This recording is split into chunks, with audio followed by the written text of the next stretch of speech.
民間電台被控非法廣播嘅案件，上訴庭裁定東區裁判法院冇權裁定電訊條例係唔係違憲。上訴庭判政府上訴得直嘅。係啊，咁民間電台同埋5個被告被控非法廣播嘅案件要發還重審，佢哋話今晚會照常廣播。余安琪報導。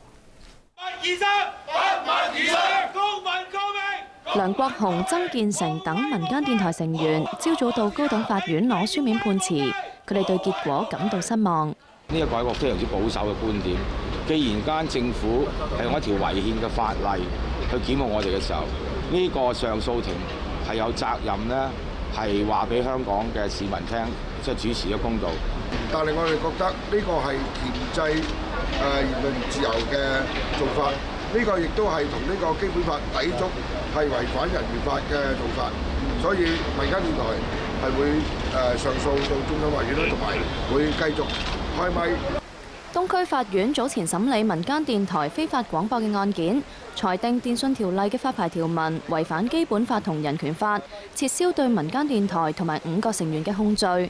律政司不服上訴，上訴庭判政府上訴得直，認為東區裁判法院只係有權裁定被告係唔係有罪，但係就冇權裁定電訊條例係唔係違反基本法同人權法。如果要挑戰電訊條例係唔係違憲，應該循司法覆核程序處理。上訴庭認為基本法同人權法並非絕對，而電訊條例係有合法性，可以確保言論自由得到正確行使，避免造成社會混亂，危及他人權利。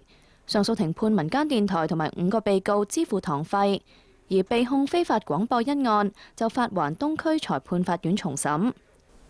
政府發言人歡迎裁決，認為係代表咗無牌廣播係違法㗎。電訊管理局會繼續執行有關法例，確保無線電頻譜嘅公共資源得到有效管理。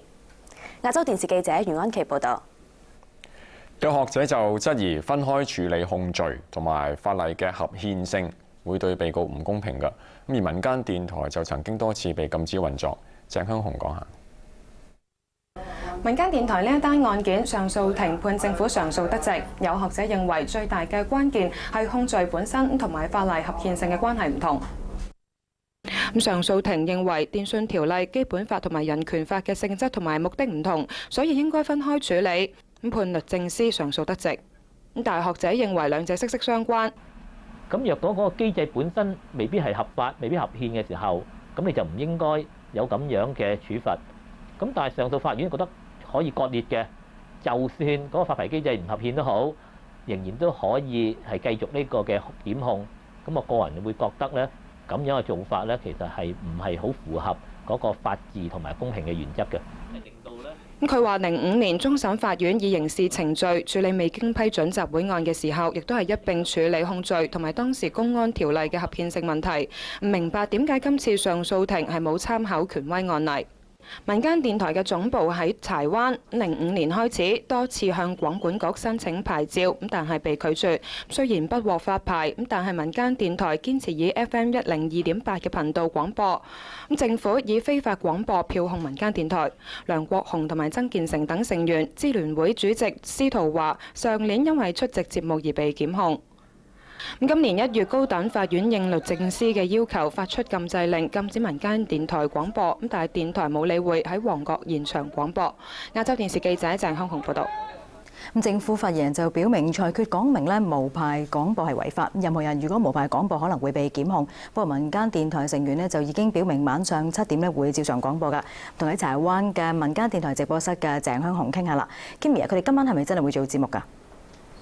係咁，民間電台就話啦，今晚7點鐘會如常喺柴灣總部呢一度啦係開咪㗎。佢哋嘅主持人之一啦，曾建成已經嚟到，而且一啲負責音響啦同埋突發事故嘅同事啦，亦都已經到咗，係準備隨時開咪㗎啦。佢哋咧已經話呢啲網上嘅廣告亦都已經開始播放。相信另一位嘅主持人啦，長毛梁國雄好快就會到。佢哋相信啦，今晚討論嘅議題啦都會圍繞翻啦今次嘅判決㗎。佢哋話咧，每逢星期1至5嘅開咪嘅時段咧，已經維持咗差唔多3年嘅時間，所以今次咧亦都會抗爭到底，上訴到終審法院㗎。報道係咁多啦，先交翻俾